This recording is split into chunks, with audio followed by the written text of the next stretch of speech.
ನಮಸ್ಕಾರ ಸ್ನೇಹಿತರೆ. ಇವತ್ತಿನ ಕಥೆ ಬುದ್ಧಿವಂತ ಕುರಿಮರಿ ಮತ್ತು ಮೋಸಗಾರ ತೋಳ.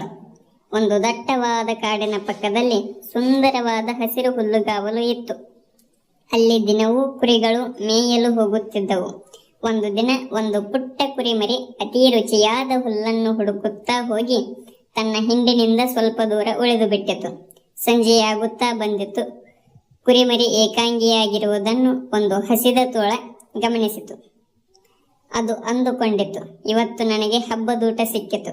ತೋಳವು ಕುರಿಮರಿಯ ಮುಂದೆ ಬಂದು ನಿಂತು, ಹೇ ಪುಟ್ಟ ಕುರಿಮರಿಯೇ, ನೀನು ಇವತ್ತು ನನ್ನ ಹೊಟ್ಟೆಗೆ ಸೇರುವುದು ಖಂಡಿತ ಎಂದು ಹಲ್ಲು ಕಿರಿಯಿತು.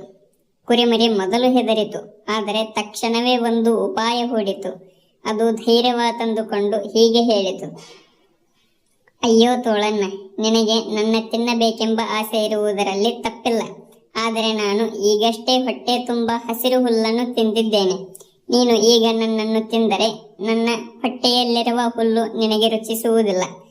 ಅದಕ್ಕಿಂತ ಹೆಚ್ಚಾಗಿ ನಾನು ಸ್ವಲ್ಪ ಹೊತ್ತು ಕುಣಿದರೆ ಆ ಹುಲ್ಲೆಲ್ಲ ಬೇಗ ಜೀರ್ಣವಾಗುತ್ತದೆ. ಆಮೇಲೆ ನನ್ನ ಮಾಂಸ ನಿನಗೆ ತುಂಬ ರುಚಿಯಾಗಿ ಸಿಗುತ್ತದೆ. ತೋಳವು ಯೋಚಿಸಿತು, ಇದು ಸರಿಯಾದ ಮಾತು. ಅದು ಒಪ್ಪಿಕೊಂಡಿತು. ಕುರಿಮರಿ ಜೋರಾಗಿ ಕುಣಿಯಲು ಶುರು ಮಾಡಿತು. ಸ್ವಲ್ಪ ಹೊತ್ತಿನ ನಂತರ ಕುರಿಮರಿ ಹೇಳಿತು, ತೋಳಣ್ಣ, ನಾನು ಕುಣಿಯುವಾಗ ಶಬ್ದವಾಗುತ್ತಿಲ್ಲ. ನಿನ್ನ ಕೊರಳಲ್ಲಿರುವ ಆ ಗಂಟೆಯನ್ನು ತೆಗೆದು ನನಗೆ ಕೊಡು. ನಾನು ಅದನ್ನು ಜೋರಾಗಿ ಬಾರಿಸುತ್ತಾ ಕುಣಿದರೆ ಹುಲ್ಲು ಇನ್ನೂ ಬೇಗ ಜೀರ್ಣವಾಗುತ್ತದೆ. ಮೂರ್ಖ ತೋಳವು ತನ್ನ ಕೊರಳಲ್ಲಿದ್ದ ಗಂಟೆಯನ್ನು ಕುರಿಮರಿಗೆ ಕೊಟ್ಟಿತು. ಕುರಿಮರಿ ಆ ಗಂಟೆಯನ್ನು ತೆಗೆದುಕೊಂಡು ಗಟಗಟನೆ ಜೋರಾಗಿ ಬಾರಿಸಲು ಶುರು ಮಾಡಿತು. ಆ ಗಂಟೆಯ ಶಬ್ದ ಕೇಳಿ ಹತ್ತಿರದಲ್ಲೇ ಇದ್ದ ಕುರಿಮರಿ ಮತ್ತು ಕುರಿಗಾರನು ಮತ್ತು ಅವನ ಬೇಟೆ ನಾಯಿಗಳು ಎಲ್ಲವೂ ಓಡಿ ಬಂದವು. ನಾಯಿಗಳನ್ನು ನೋಡಿದ ತಕ್ಷಣವೇ ತೋಳ ಪ್ರಾಣ ಉಳಿಸಿಕೊಳ್ಳಲು ಅಲ್ಲಿಂದ ಕಾಲ್ಕಿತ್ತಿತು. ಕುರಿಮರಿ ತನ್ನ ಬುದ್ಧಿವಂತಿಕೆಯಿಂದ ಜೀವ ಉಳಿಸಿಕೊಂಡು ಸುರಕ್ಷಿತವಾಗಿ ತನ್ನ ಹಿಂಡನ್ನು ಸೇರಿತು.